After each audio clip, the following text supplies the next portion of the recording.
दोस्तों आज हम कंपेयर करेंगे दो सेंसेशनल बाइक से Yamaha R15 वर्जन 4 और बजाज पल्सर 220F। अगर कंपैरिजन देखें तो engine capacity Yamaha R15 version 4 आता है एक 155 सीसी इंजन के साथ, वही 220F आता है एक 220 सीसी इंजन के साथ, मतलब 220F डोमिनेट करता है यहाँ पर। पावर देखें तो R15 वर्जन 4 पर मैक्सिमम पावर अवेलेबल होगा 18.4 PS, वही 220F पर 20.4 PS का पावर अवेलेबल होगा। तो पावर के ऑप्शन पर भी 220F डोमिनेट करता है। चलिए देखते हैं टॉर्क देखा जाए तो यहाँ पर R15 पर मैक्सिमम टॉर्क अवेलेबल होगा 14.2 न्यूटन मीटर टॉर्क अवेलेबल होगा, वही 220F पर 18.55 न्यूटन मीटर टॉर्क अवेलेबल होगा। सीधा आप देख सकते हैं 220F टॉर्क डिलीवरी पर भी डोमिनेट करता है। मगर यहाँ पर आप देखिए कंप्रेशन रेशियो, R15 वर्जन 4 का कंप्रेशन रेशियो है 11.06.01, वही पल्सर 220F का कंप्रेशन रेशियो 9.05.01। ज्यादा कंप्रेशन रेशियो मतलब ज्यादा परफॉर्मेंस। उसके साथ साथ आपको ध्यान पर रखना चाहिए R15 वर्जन 4 पर हाई ऑक्टेन फ्यूल ही यूज कीजिएगा। अगर आप सादा पेट्रोल यूज करते हैं तो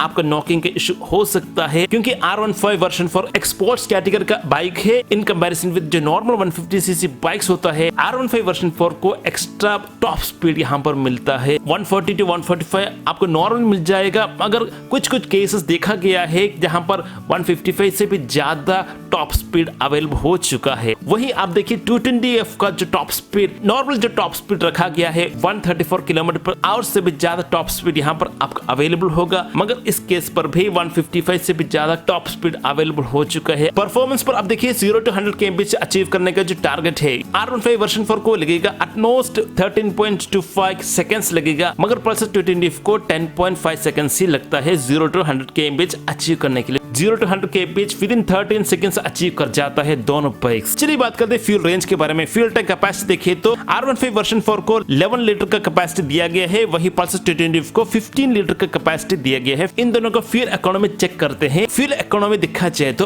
R15 वर्जन 4 को ऑलमोस्ट 55 kmpl का फ्यूल इकोनॉमी मिलता है, वही पल्सर 220F को 40 kmpl से भी ज्यादा फ्यूल इकोनॉमी मिलता है। यहाँ पर आप फ्रंट ब्रेक देखे तो R15 वर्जन 4 पर 282 mm का डिस्क आता है, वही 220F पर आप देखिए 280 mm का डिस्क ब्रेक आता है। दोस्तों अगर हम देखते हैं रियर ब्रेक तो Yamaha R15 वर्जन 4 पर 220 mm का डिस्क ब्रेक आता है, मगर पल्सर 220F पर आपको मिलेगा 230 mm का डिस्क ब्रेक मिलता है रियर पर। चलिए बात करते हैं डायमेंशन के बारे में इन दोनों बाइक का। पहले व्हील बेस देखते हैं। व्हील बेस देखा जाए तो R15 वर्जन 4 को 1325 मिलीमीटर का जो व्हील बेस आता है, वही 220F का ज्यादा व्हील बेस दिया गया है 1350 mm का व्हील बेस दिया गया है। उसके साथ साथ देखना चाहिए R15 पर आता है मोनोकोरस सस्पेंशन और भी लिंक टाइप है। 220F पर एक ड्यूल सस्पेंशन दिया गया है, 5-वे एडजस्टेबल ड्यूल सस्पेंशन दिया गया है। दोस्तों अगर हम देखते हैं कर्व वेट तो R15 वर्जन 4 को कर्व वेट आता है 142 kg, वही पल्सर 220F 160 kg का कर्व वेट आता है। तो ज्यादा भारी यहाँ पर पल्सर 220F है in comparison with R15 version 4। चलिए देखते हैं यहाँ पर प्राइस। Yamaha R15 वर्जन 4 का जो मैक्सिमम प्राइस दिया गया है